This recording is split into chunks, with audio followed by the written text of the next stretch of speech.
A major high-voltage power line that's being considered for northeast Wisconsin is continuing tonight to raise questions. And following up on last night's On Special Assignment report, Fox 11's Mark Leland is back with us again with some answers. Mark? Well, John, last night we told you about a financial conflict facing communities being targeted for the proposed $400 million line. That generated more questions about the need and the cost of the project.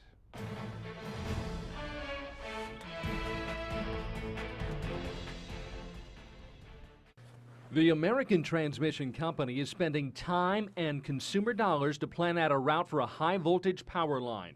It's needed, company officials say, to provide reliable electricity to Upper Michigan.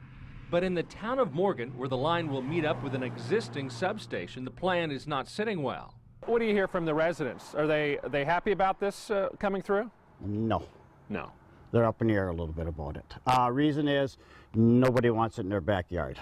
Property owners will get a chance to speak out at hearings conducted by the state's Public Service Commission once it formally receives an application to build the power line. That process is not expected to happen until 2014, with ATC still trying to figure out which route from Green Bay to Morgan and then Morgan to Iron Mountain would be best to build its 345 kilovolt line. And the whole goal is to get down to 2 routes and submit them in the regulatory application in Wisconsin. It would be filed in January of 2014. But we've learned the Citizens Utility Board of Wisconsin, a consumer advocacy group, is already raising concerns about ATC's plan. You have concerns with the line going that far in the first place? The concern is who's going to pay for these facilities. All of this comes down to cost and who's going to be making money off of this.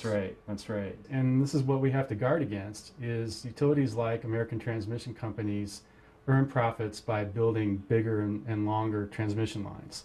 The more money they spend on a project, the more their profits are. In fact, the agency that coordinates such power lines, Midwest Independent Transmission System Operator, so far has only okayed the 345 kilovolt line from Green Bay to Morgan.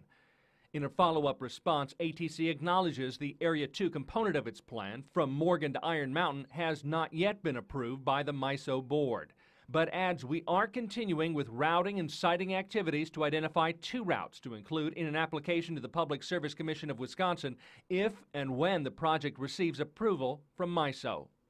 The other monetary issue being raised has to do with the concern that real estate values will fall with the addition of a high-voltage power line. If I pay premium price and they put a pole back there, that is down to 50% of its value.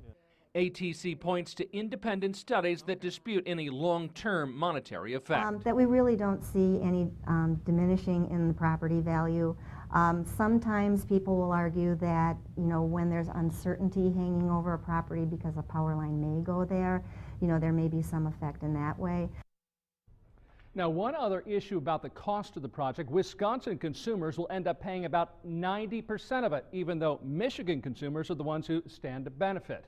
That's the result of the fact that it is being built here in Wisconsin by a Wisconsin company.